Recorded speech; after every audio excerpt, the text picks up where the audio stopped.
तर नमस्कार मंडळी, कशा आहात सगळे? मी वैशाली पाटील तुमचं पुन्हा एकदा स्वागत करते. बिग बॉस मराठी सीझन 6 मध्ये रितेश भाऊंनी घेतली आहे तन्वी कोलतेची शाळा. याच्यावरती सोशल मीडियावरती तर खूप साऱ्या तुफान अशा कमेंट्स पडतायत, की तन्वीला ह्याची गरजच होती. तन्वी कोलते खूप बोलते. तन्वी जी आहे ओव्हर ॲक्टिंग करते. तिला ओव्हर ड्रामा हवा असतो आणि कुठल्या ना कुठल्या मुद्द्यामध्ये तिला भांडायचं असतं. भांडण्यापेक्षा ती ओरडते. आता ही रुचिताला तर क्रॉस करत नाहीये ना, अशा खूप साऱ्या कमेंट्स आहेत त्या तन्वीला पडत आहेत. तर रितेश भाऊंनी नेमकं काय म्हणलंय हे आपण बघूयात.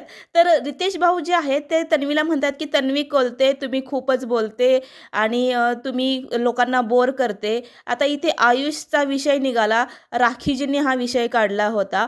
त्यावेळी तुम्ही इतका खेचून जो विषय मांडलात, त्याची काही गरजच नव्हती. अक्षरशः प्रेक्षक बोर झाले यामध्ये आणि खरंच प्रेक्षक बोर झाले. हिचं म्हणजे एवढं आरडाओरडा होतं ना त्यावेळेस, की म्हणजे कानाला नको झालं होतं अक्षरशः.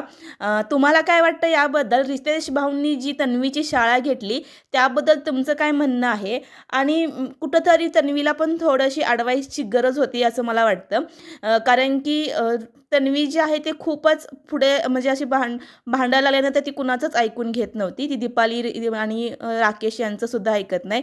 तर तुम्हाला काय वाटतं याबद्दल? नक्कीच कमेंट सेक्शनमध्ये सांगा, की तन्वीची जी शाळा घेतली ती योग्य होती का म्हणून? आणि व्हिडिओ आवडला तर नक्कीच लाईक करा, सबस्क्राईब करा आणि शेअर करा. धन्यवाद.